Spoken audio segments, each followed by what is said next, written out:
Hello student, biology की online class में आपका स्वागत है। आज का हमारा टॉपिक है परखनली शिशु और सामान्य शिशु में अंतर। तो चलिए शुरू करते हैं। तो सबसे पहला अंतर होता है कि जो परखनली शिशु होता है वो कृत्रिम निषेचन द्वारा विकसित होता है, जबकि सामान्य शिशु जो होता है प्राकृतिक निषेचन द्वारा विकसित होता है। तो इसके लिए हम डायग्राम द्वारा इसे समझ लेते हैं।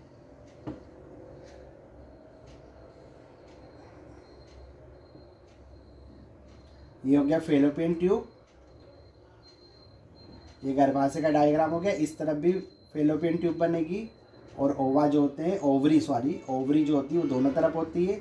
अब ओवरी से क्या होता है, एग रिलीज होता है और एग रिलीज होने के बाद फेलोपियन ट्यूब में आता है। तब क्या होता है, यदि मैथुन क्रिया हो जाए, मतलब जो मैथुन क्रिया होती है उसके द्वारा स्पर्म अंदर आते हैं और स्पर्म अंदर आने के बाद अंडे को फ्यूज कर देते हैं और उसका निषेचन हो जाता है।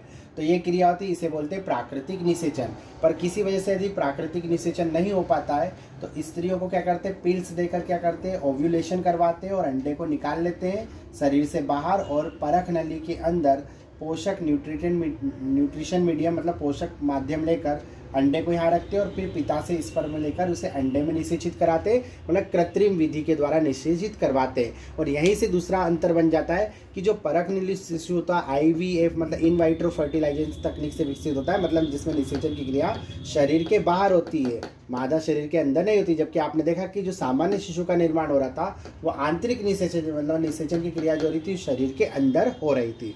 अब जो परखनली शिशु का विकास होता है, चूँकि परखनली शिशु बाहर आर्टिफिशियल मीडियम में क्या होता है, क्रिएट होता है और ये ब्लास्टुला अवस्था 32 कोशिका वाला जब ये क्या करता है, ब्लास्टोसिस बना लेता है। तो इसके दो तरीके होते हैं, इसे प्राकृतिक माता मतलब जिससे हमने अंडा लिया है उसके गर्भाशय में भी रोपित कर सकते हैं, या फिर सेरोगेट मदर मतलब कोई दात्रेय माता किसी और माता के गर्भाशय में भी इसे क्या करते हैं, ट्रांसफर कर सकते हैं और वहाँ इसका अगला विकास होता है। लेकिन सामान्य शिशु जो कि जिसका निषेचन फेलोपियन ट्यूब के अंदर ही हुआ था, वो धीरे धीरे यहीं से आते हुए इसी गर्भाशय के अंदर क्या होता है, डेवलप होता है। मतलब सामान्य शिशु का विकास प्राकृतिक माता के ही गर्भाशय में होता है, जबकि परखनली शिशु का विकास प्राकृतिक माता के गर्भाशय में भी किया जा सकता है और सेरोगेट मतलब दात्रेय माता के गर्भाशय में भी किया जा सकता है। तो उम्मीद है आपको परखनली शिशु और सामान्य शिशु में कुछ जो सामान्य अंतर थे वो समझ में आ गए होंगे। मिलते हैं हम नेक्स्ट वीडियो में, तब तक पढ़ते रहिए। Best of luck for your exam.